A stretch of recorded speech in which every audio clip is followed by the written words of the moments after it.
Okey, Assalamualaikum warahmatullahi taala wabarakatuh dan selamat sejahtera. Seperti mana yang dipaparkan sekarang ni, okey, hari ni saya akan menerangkan tentang tajuk electromotive force and internal resistance. Okey. So, electromotive force ataupun dalam bahasa Melayu kita panggil dia sebagai daya gerak elektrik. Okey, saya tulis dekat sini. Daya gerak elektrik ataupun DGE. Kalau electromotive force ni kita panggil dia sebagai EMF.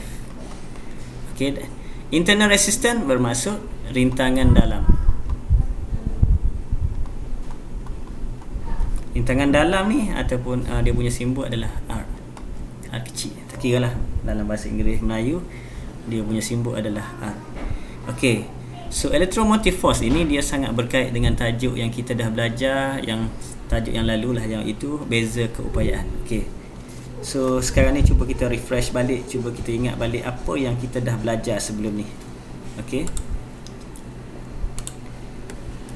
So dalam tajuk elektrik ni, okey, awak dah belajar yang pertama sekali adalah berkenaan dengan arus. Okey, kita cuba ingatlah formula-formula yang ada. Arus simbolnya adalah I. Yang kedua adalah beza keupayaan.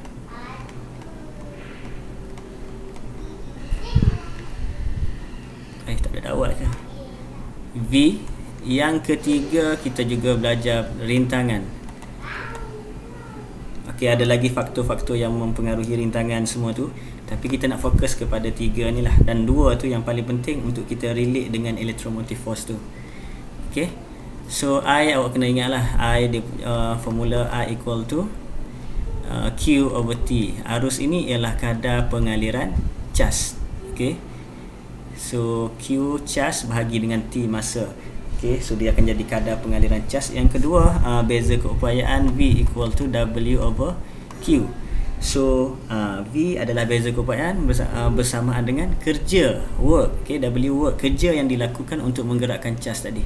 So bila ada beza keupayaan tadi, maka baru ada arus. Itu dia punya hubungan dia sangat penting. So sebab apa? Sebab arus ini dia ada bila ada elektron ataupun cas yang bergerak.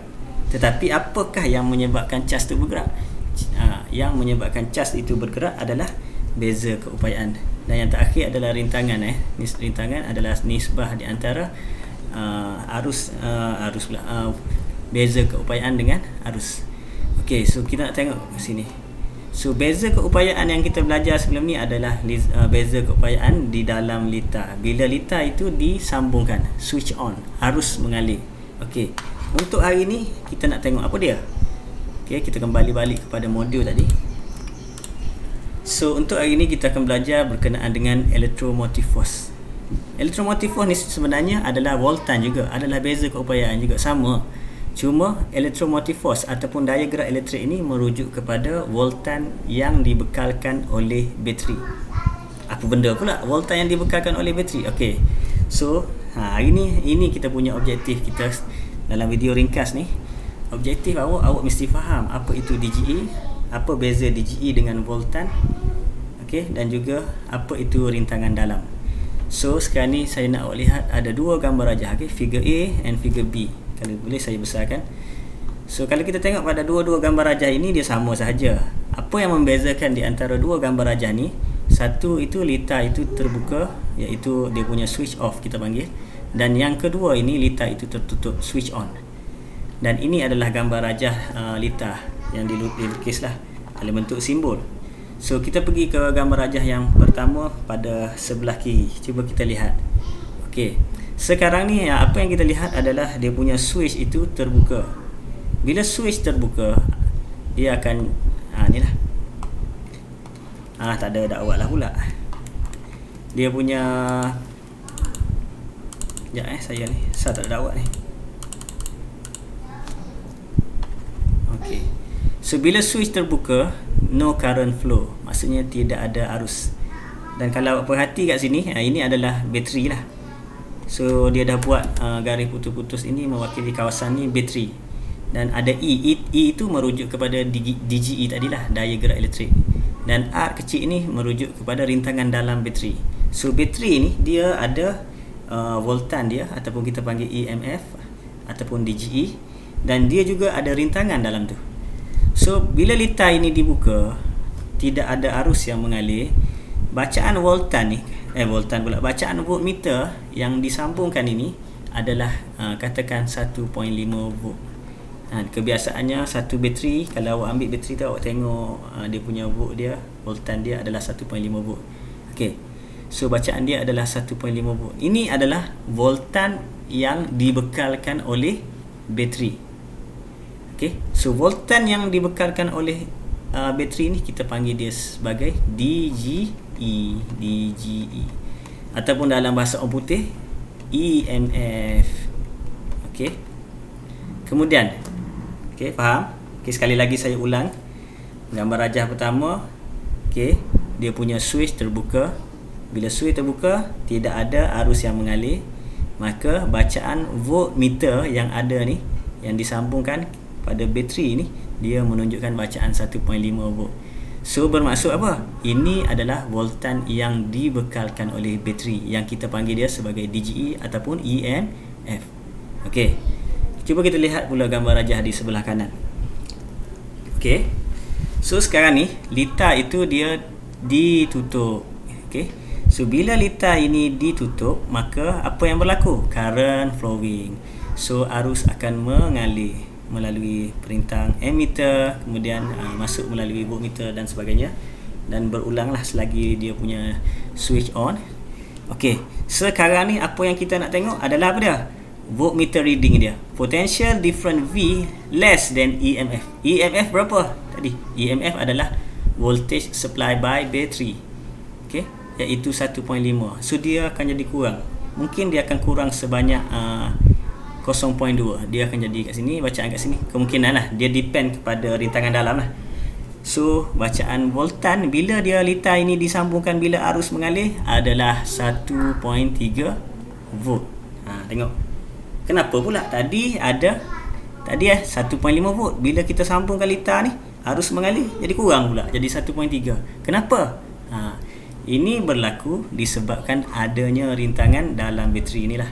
Dan kejatuhan nilai voltage yang disebabkan oleh rintangan dalam itu adalah sebanyak berapa pengurangan dia daripada 1.5 jadi 1.3. Maka nilai kejatuhan voltan itu adalah sebanyak 0.2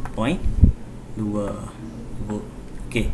So 0.2 ni adalah kejatuhan nilai voltan, ataupun kita panggil dia sebagai voltage drop. Okey, so yang 1.5 ni adalah EMF. Yang 0.2 ni adalah kejatuhan nilai voltage yang disebabkan oleh rintangan dalam. Dan 1.3 ni adalah nilai beza keupayaan ataupun voltan dalam litar bila dia dalam kurungan di switch on lah, switch on ni, on je lah. Okay. So sekarang ni saya nak tuliskan apa hubungan di antara yang pertama ni, DGE, dengan voltan dalam litar atau yang bila switch on tu, dan juga kejatuhan dia. So sekarang ni kita buka kita punya ni.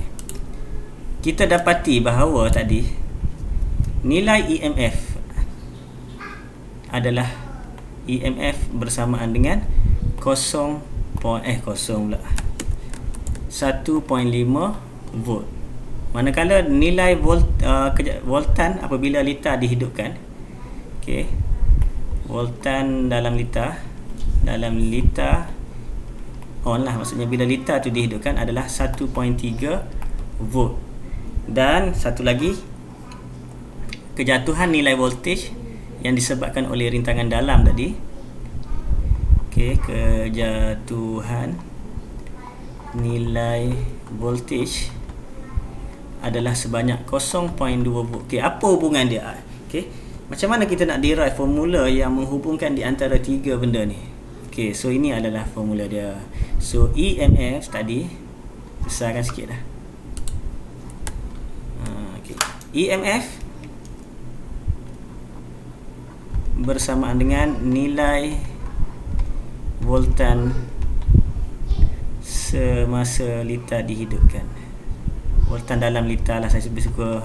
Dia ada macam-macam. Kalau awak rujuk buku, ada cikgu dia cakap dalam voltan dalam litar, voltan bila litar tu dihidupkan. Okey, yang awak kena faham, voltan dalam litar bila switch on lah, on, campur dengan kejatuhan nilai voltan tu. Disebabkan apa? Ini berlaku disebabkan oleh rintangan dalam yang ada pada bateri tu lah. So EMF ni simbol dia adalah E. EMF ni ingat dalam bahasa Melayu DGE, daya gerak elektrik, sama, benda yang sama.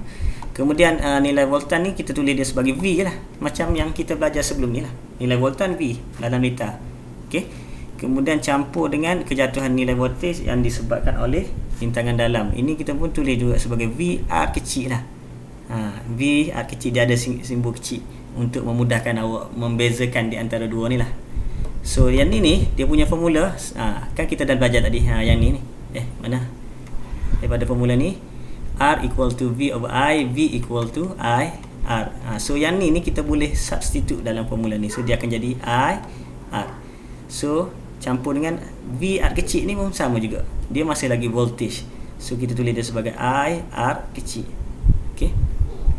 So ini kita boleh permudahkan. Ini kita keluarkan jadi R campur dengan R kecil.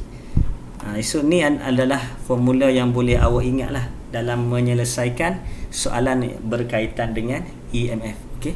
So nanti dalam video yang seterusnya saya akan bagi pula soalan berserta dia punya solution lah, macam mana untuk kita selesaikan soalan berkaitan dengan EMF. Okey.